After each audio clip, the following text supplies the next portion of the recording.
Welcome to the underground, you rebel scum. This is the American Expat, and today I am not recording on my normal Sony a7 IV. I am recording on my old Sony a6500 APS-C camera, which is actually the first Sony interchangeable lens camera that I purchased after my Nikon D3200 was stolen by thieves. It was a bad experience, but it ended up leading me to getting my first Sony camera. Not my first Sony camera. I had, old point-and-shoot pocket cameras in the past, but this was the first interchangeable lens camera by Sony that I had purchased, and I'm pretty glad that I did. At the time, I started looking, my wife and I started looking, and we saw everybody on the internet was recommending getting Sony. This thing has a 24-megapixel sensor, it's got stabilization, it can record in up to 4K, everything looked good. It's got a lot of lens options, and so we purchased the camera. And I have been pretty pleased with it. It doesn't have the dynamic range that my full-frame Sony a7 IV has, but it is pretty good for what it is. And you might be looking at this as an option if you're looking to get into a mirrorless camera, something like that, but you don't want to spend, $3,000 or so on a camera. This one is currently, as I looked on the internet, going for any 500 and below. I mean, it's a pretty good deal. Comes with lenses in many cases, cages, all kinds of stuff. And I personally think that it does a pretty good job with photography and video. People say it has rolling shutter, which it does, but overall pretty good. And I thought I would take it out and show you guys and let you decide what you think out here in the field. So let's grab a cup of coffee and we'll get to it.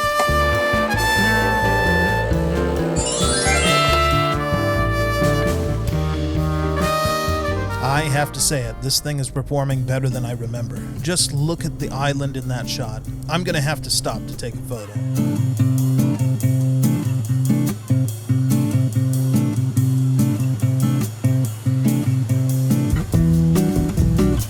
Incredible. I know the scenery helps, but I'm loving the results so far. Now we're back to Ladyfinger Point where we started. I love taking photos of these three rocks. Absolutely beautiful scenery. Makes me feel like I'm in another world. You'll notice the herd of buffalo up ahead. I'm going to attach the Tamron 28 to 75mm full-frame lens, which should give us an effective focal length of 112.5mm all zoomed in.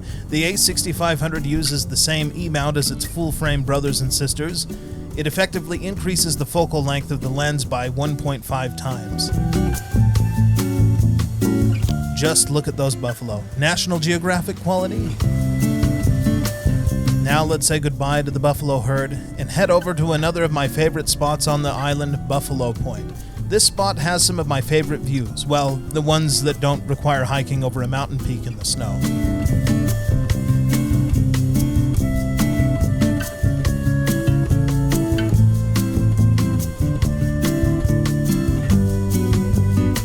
Again, I cannot tell you enough how impressed I am with this camera. Let's try a shot with the Tamron full-frame lens. Absolutely gorgeous. This thing is taking incredible photos and videos so far.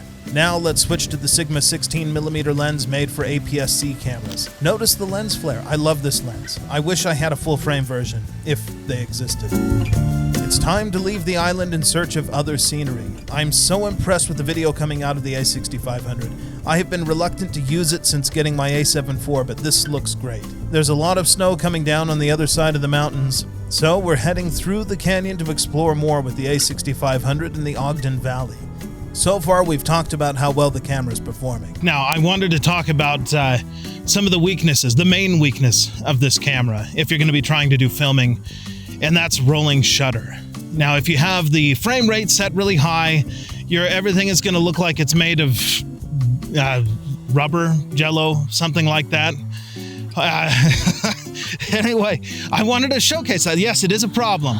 Now, if you keep it at, well, you know what? Before I talk about any of this, let me get out of this mode because this is just ridiculous.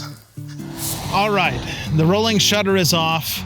So let's talk about another good thing about the camera, autofocus. It's pretty good. Now, it's a little bit outdated compared to some of the newer Sony cameras, but it's still very good. It was good at the time that I got it. It's why everybody was buying Sony cameras. And as you can see, I mean, it stays locked on my face just like the other camera, the A7 IV. I mean, that of course is going to be a bit better, but I mean, I get up close and you should still be able to see me. I've got the ultra wide 16mm lens on it. I back up, it stays with me. It sees my eyes. It knows, well, kind of, it sees my face. I'm not sure what it does with this older one, but it does recognize my face and it knows to stay focused on me. And I'm going to try not to sink into a puddle behind me, but yeah, pretty good, pretty good.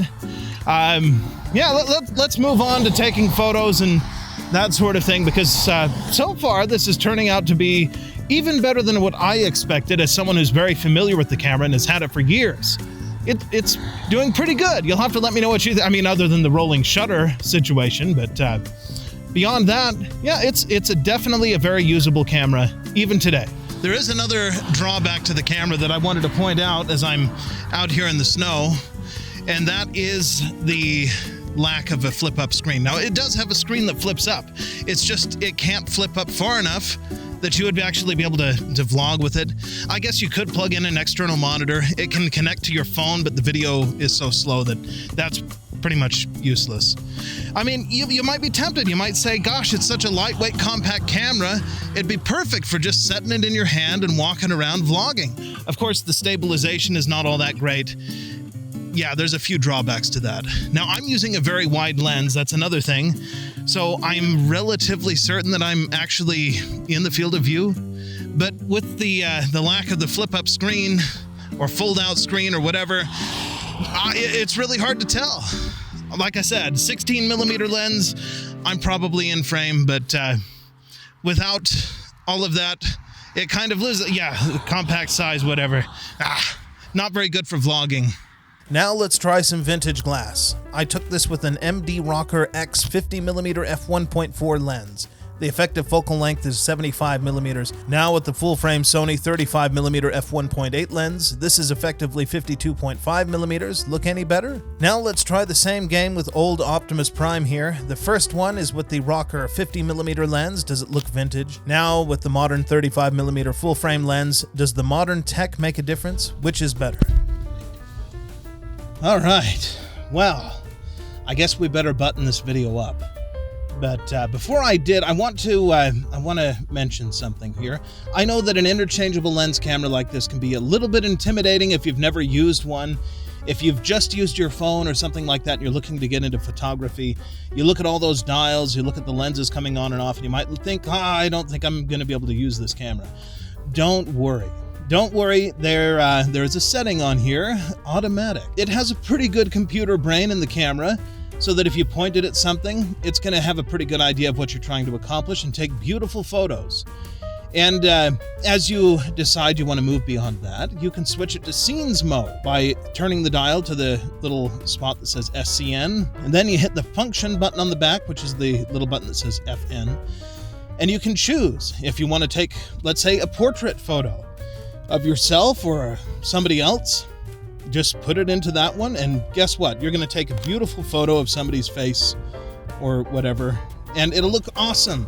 Let's say you're out in some beautiful landscape and you want to take a picture of the scenery, switch it to landscape mode, and the computer will know exactly what to do to make that as crisp and beautiful as anybody could ever make. And you'll have beautiful photos that way. Let's say you're trying to take a picture of somebody running, some sports stuff, or maybe a car, or anything that's in motion. Switch it to this mode. And then guess what? You're going to be able to take nice photos of people and things in motion.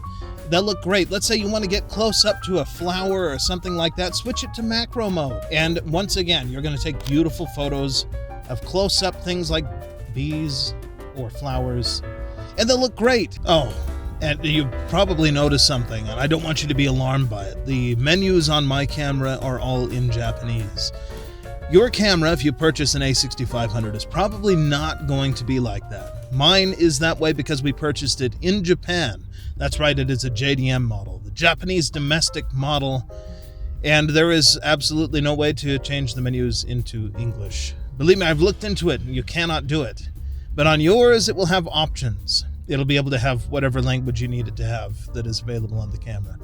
Mine is only available in Japanese. But beyond that, let's talk about the camera. How did it perform today? I think it did an excellent job. Actually, it did better than I was expecting. I mean, it is my older camera, so I wasn't expecting all that much compared to my Sony a7 IV full frame camera. But I am telling you, on some of the clips, if I were to set them side by side, I wouldn't be able to tell the difference. Well, maybe I would. Maybe I would if I actually put them side by side. But I used both cameras for this video. Most of it was recorded with the a6500, but there were a couple parts where I needed to record the a6500 itself, and for that I used the Sony a7 IV full frame camera. And you'll have to tell me. Maybe you noticed the difference, maybe not. But yeah, I thought it looked excellent. Surprisingly good. They do an excellent job with their Super 35 APS-C video mode. Looks excellent. Colors are great. Now, there are some situations where the dynamic range just isn't there, and it may have been noticeable at some points during this particular video, but as far as photography, excellent. You're not going to be disappointed with the photography capabilities of this camera. It's fast enough. It takes beautiful photos. They're big. It's got, you know, a 24 megapixel sensor. Yeah, they're beautiful. Beautiful photos. At least I think so. You saw some in the video. What do you think? You can do all kinds of stuff with this camera. You can, you know, adapt different lenses. Of course, if you adapt old 35 millimeter film lenses from back in the day, then just keep in mind there's going to be a crop factor. Well, not a crop factor. It's going to zoom in a little bit because they were designed. They work great on full frame cameras, but in this case, it's going to be zoomed in 1.5 times in this case. Same thing with the full frame lenses. You can put them on the camera, as we did for this video, and it's just going to be like you're zoomed in. You don't lose any of the resolution. It just zooms in. So yeah, they work. They work excellent. I'm using one right now. But yeah, absolutely thrilled with how the camera performed. I think it did excellent. I hope you guys enjoyed it. This is definitely a way you can go if you're looking to get a mirrorless camera but don't want to spend, you know, tons of money. It's not going to break the bank. You can pick it up cheap. There's tons of lens options, and you're going to be very pleased with the photos that you take. So I'll leave it at that. Hopefully you guys enjoyed it. I'll see you guys in the next one. ไฟพะวงหลงเฝ้าสาวเจ้าบางประกงทางห้วยงงหลงเกอหาโอเวรกรรมจำพราก